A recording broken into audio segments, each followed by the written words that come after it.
Lesson number 1।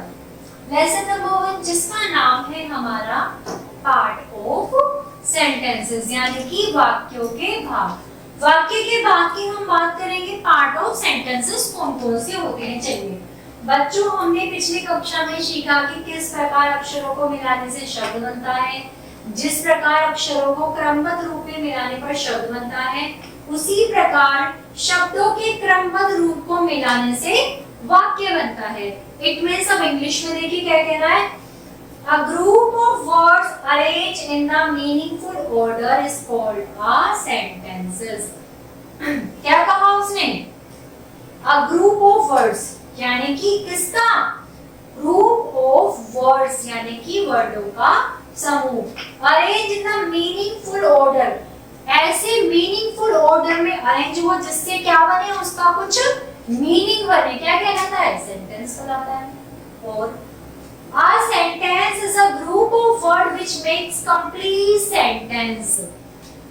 ऐसा sentence जो complete क्या बनाता है, एक सेंस बनाता है, क्या कहलाता है? सेंटेंस कहलाता है।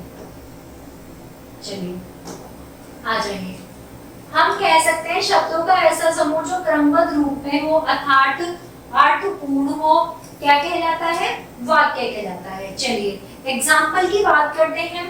My mother is cooking, मेरी माता खाना बना रही है। Raman is drinking milk, Raman पानी पी रहा है। Girl is playing, girl खेल रही है। ऊपर दिए गए वाक्यों में 1, 2, 3 शब्दों का समूह तो है और उनका केवल अपना निश्चित अर्थ भी निकलता है। ये क्या कहलाते हैं? सेंटेंसेस, यानी कि वाक्य कहलाते हैं। Number 1 is This is a girl, यह क्या है? यह लड़की है। नंबर 2, she is reading, वह पढ़ रही है। This is a cow, यह एक गाय है। It gives us milk, वह हमें दूध देती है। This is a teacher, यह टीचर है, यह एक अध्यापक है। He teaches the student, वह विद्यार्थी को पढ़ाते हैं। Next is Kamal is a good boy, कमल कौन है? कमल एक अच्छा लड़का है। He is player, वह एक खिलाड़ी है। उदाहरण से ज्ञात होता है कि वाक्य का प्रथम अक्षर क्या होता है?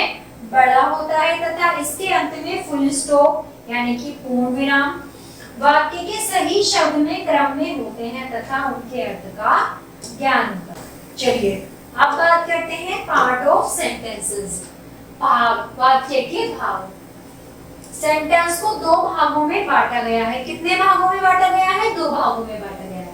पहले भाग में किसी व्यक्ति या वस्तु के बारे में बताया गया है, सब्जेक्ट, इस मींस कर्ता। दूसरे भाग की बात करते हैं। दूसरे भाग में कार्य का होना बताया जाए, यानी कि प्रेडिकेट, यानी कि विधेय।